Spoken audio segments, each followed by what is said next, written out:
जय श्री गणेश दोस्तों। हमारी आज की कहानी का नाम है मौका। कहानी अच्छी लगे तो प्लीज चैनल को सब्सक्राइब कर लीजिएगा। अब शुरू करते हैं कहानी। मायके आई रूपा ने जब अपनी माँ को इस हाल में देखा तो रूपा के पैरों तले जमीन खिसक गई। बुजुर्ग सरला जी अपनी बहू सुमन के पैर दबा रही थी। अपनी माँ को भाभी के पैर दबा देख रूपा से बर्दाश्त न हुआ और उसने सुमन की बालों को पकड़ बिस्तर से खड़ा कर एक जोरदार तमाचा उसके गाल पर जड़ दिया। थप्पड़ इतनी जोर का लगा था कि सुमन की आंखों के सामने जमीन और आसमान दोनों घूमने लगे। तुम्हारी हिम्मत कैसे हुई मेरी माँ से अपने पैर दबवाने की? बेशर्म, तुम्हें शर्म नहीं आई?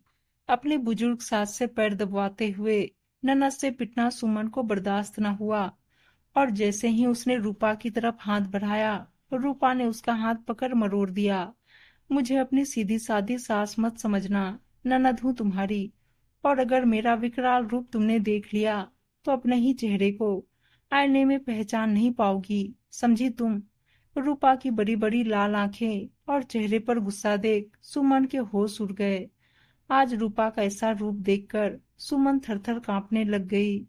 यह बहू है सरला जी की। सरला जी की एक बेटा और एक बेटी है। उनका बेटा भी 1 साल पहले भगवान को प्यारा हो गया था। जवान बेटे की मौत का गम सरला जी को अंदर तक तोड़ गया। उनकी बेटी रूपा मायके से थोड़ी दूर ही उसका ससुराल है। वह जब मन करता अपने माता पिता से मिलने आ जाया करती। सरला जी और उनके पति सुबोध जी की काफी उम्र हो चुकी थी।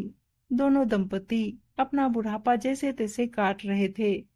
सरला जी के पति सुबोध जी, जिनको अभी 7 महीने पहले पैरालाइज हो गया था, बेटे के जाने का गम वह बर्दाश्त न कर पाए। वह तो पूरी तरह से बिस्तर पर आ चुके थे। उनके सारे काम सरला जी ही करती थी।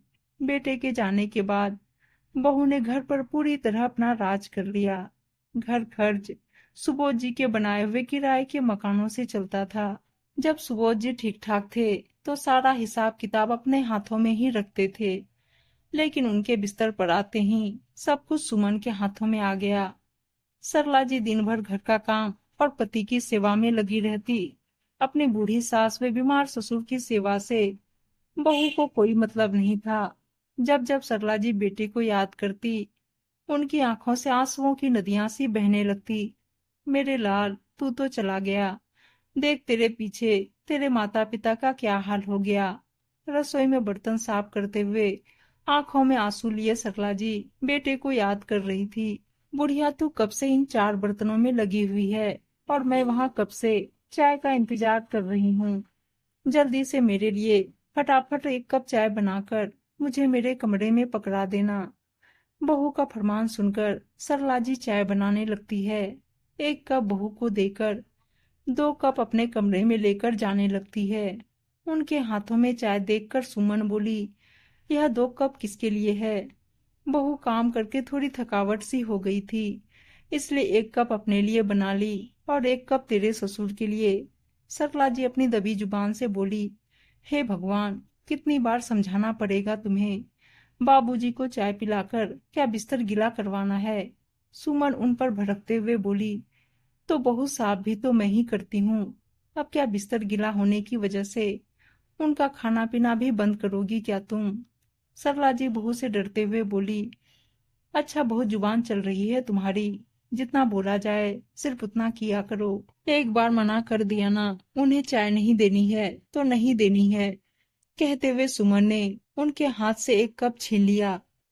बहू का इस तरह का व्यवहार देखकर सरला जी की आंखों में आंसू आ गए। जिस इंसान ने सारी जिंदगी कमाया, अपने खून पसीने की मेहनत से यह आशियाना खड़ा किया, वही आज अपने ही घर में बहू के राज में घुट घुट कर जी रहे हैं। यही सोचते हुए सरला जी चाय का कप लेकर अपने कमरे में चली गई। लीजिए आपके लिए गरम गरम चाय बनाकर लाई हूँ, पी लीजिए। कहते हुए सरला जी ने सुबोध जी को अपने हाथों से सहारा देते हुए बैठाया। इतने में ही सुमन बाहर से गुस्से में चिल्लाते हुए बोली, ए बुढ़िया, चाय पीकर क्या वहीं जम गई? बाकी का काम कौन करेगा? सरला जी बोली, बहू आज कपड़े धोने की वजह से कमर में बहुत तेज दर्द हो रहा है। आज रोटी तुम बना लो। क्यों? तुम बस यहाँ पर मुफ्त की रोटियां तोड़ने के लिए हो। एक तुम और एक वह तुम्हारा बीमार पति, दोनों ने मेरा जीना हराम कर दिया है। तुमसे तो कोई काम ढंग का होता नहीं, और दूसरे तुम्हारे बीमार पति, हर महीने उनकी दवाई का खर्चा। तंग आ गई हूं मैं तो तुम दोनों से। पता नहीं भगवान तुम लोगों से कब मुक्ति देगा। सरला जी कुछ ना बोली और चुपचाप रसोई में जाकर रोटियां सेकने लगी। इस घर में रहकर काम करना उनकी मजबूरी थी। बिना काम किए तो उन्हें रोटी भी नहीं मिलती थी। अपना दुखड़ा कहती भी तो किससे बेचारी। उनके पति सुबोध जी इस हालत में नहीं थे कि कुछ कह सुन पाते, लेकिन अपनी पत्नी का मुरझाया हुआ चेहरा साफ नजर आता था। कुछ समय से तो उनकी बेटी भी उनके पास नहीं आ पाती थी, क्योंकि उसकी सास भी बीमार चल रही थी। अरे क्या बताऊं यार, बेटा तो उनका इस धरती पर से चला गया। इन बूढ़े बुढ़िया को मेरे गले बांध गया। जीना हराम कर दिया है दोनों ने मेरा। इन दोनों की वजह से मेरी किटी पार्टी भी छूट गई। परेशान हो गई हूं मैं इनसे। सुमन फोन पर अपनी सहेली से बातें कर रही थी। अरे तुझे तो खुश होना चाहिए। तुझे तो फ्री की काम वाली मिल रही है। तुझे तो खुश होना चाहिए। अरे क्या खाक काम करती है। एक काम भी ढंग से नहीं होता उनसे। हर एक काम कहकर करवाना पड़ता है मुझे। पर तू चिंता मत कर, आज की किटी पार्टी में मैं जरूर आऊंगी। चल ठीक है, मिलते हैं किटी पार्टी में। यह कहकर सुमन ने फोन रख दिया। मैं किसी पार्टी में जा रही हूँ। घर का सारा काम अच्छे से निपटा लेना। और हाँ, बच्चों को आने पर उन्हें खाना खिला देना। और मेरे पीठ पीछे यह महारानी बनकर मत रहना, समझी? यह कहकर सुमन अपनी सहेली के घर पहुंच गई। बुढ़ापा में घुटने वे कमर के दर्द की वजह से सरला जी से काम सफाई से नहीं हो पाता था, लेकिन फिर भी घर का सारा काम सुमन उनसे ही कराती थी। आज सरला जी का मन बहुत ही उदास था। इस तरह से घुट घुट कर जीना और अपनी मन की बात किसी से ना कह पाना सरला जी को अंदर ही अंदर खाए जा रहा था। कुछ देर बाद बच्चे स्कूल से आ गए। बच्चों के खाना खाने के बाद सरला जी बोली, बेटा जरा अपनी बुआ के पास फोन मिला दो। क्योंकि सरला जी तो इतनी पढ़ी लिखी नहीं थी कि फोन मिला पाती। अपनी दादी के कहने पर बच्चों ने घर के लैंडलाइन नंबर से फोन मिला दिया। बेटा तेरी बड़ी याद आ रही है, एक बार हमसे मिल जा। सरला जी रोंदे हुए गले से बोले। तो उनकी आवाज सुनकर रूपा बोली, क्या हुआ माँ, तुम रो क्यों रही हो? रूपा के कई बार पूछने पर आज सरला जी ने हिम्मत करके अपनी बेटी से बहू की सारी बातें बता डाली। ये सारी बातें सुनकर रूपा का खून खोल उठा। रूपा बोली, माँ अभी तो मैं मम्मी जी के साथ हॉस्पिटल में हूँ। कुछ ही देर में मैं आपके पास पहुँचती हूँ। थोड़ी ही देर बाद सुमन आ गई। ओ माय गॉड, कितनी गर्मी है, कहते हुए अपने कमरे में बेड पर लेटकर सरला जी को जोर से आवाज लगाई। बहू की आवाज सुनकर सरला जी उसके कमरे में गई और बोली, बहू कुछ काम था। कुछ काम होगा तभी तो तुम्हें यहाँ बुलाया है। सुमन उन पर चिल्लाते हुए बोली, आज किटी पार्टी में बहुत इंजॉय किया मैंने। थक गई हूँ मैं बुरी तरह। जरा मेरे पैर दबा दो। बहू के मुंह से यह बेशर्मी भरे हुए शब्द सुनकर सरला जी हैरान रह गई। बहू मैं तेरे पैर, हाँ हाँ पैर दबाने के लिए ही बोला है मैंने तुमसे। सुमन सरला जी की तरफ घूरते हुए बोली। तो सरला जी सहम गई और चुपचाप बहू के पैर दबाने लगी। कर ले बहू, जितना अत्याचार तुझे हम पर करना है।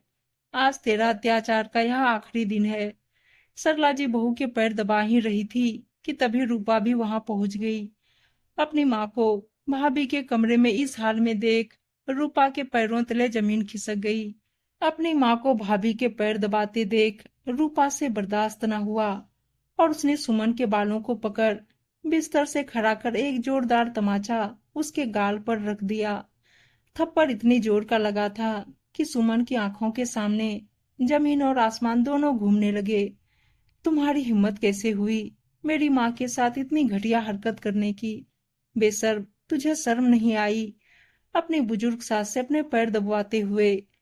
ननद से पिटना सुमन को बर्दाश्त न हुआ और उसने जैसे ही रूपा की तरफ हाथ बढ़ाया, रूपा ने उसका हाथ पकड़ मरोड़ दिया। मुझे अपनी सीधी सादी सास मत समझना, ननद हूं तुम्हारी। और अगर मेरा विकराल रूप आज तुमने देख लिया तो अपने ही चेहरे को आईने में पहचान नहीं पाओगी, लेकिन उससे पहले तो मैं तुम्हारी पुलिस कंप्लेन करूंगी। सास ससुर पर घरेलू हिंसा के तहत तुम पर कार्रवाई होगी।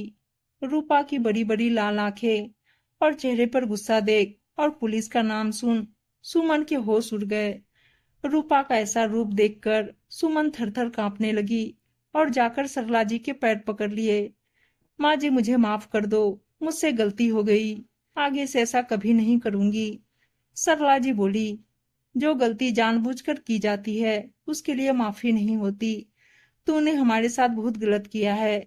माँ जी, बस एक मौका दे दो मुझे, बस एक मौका।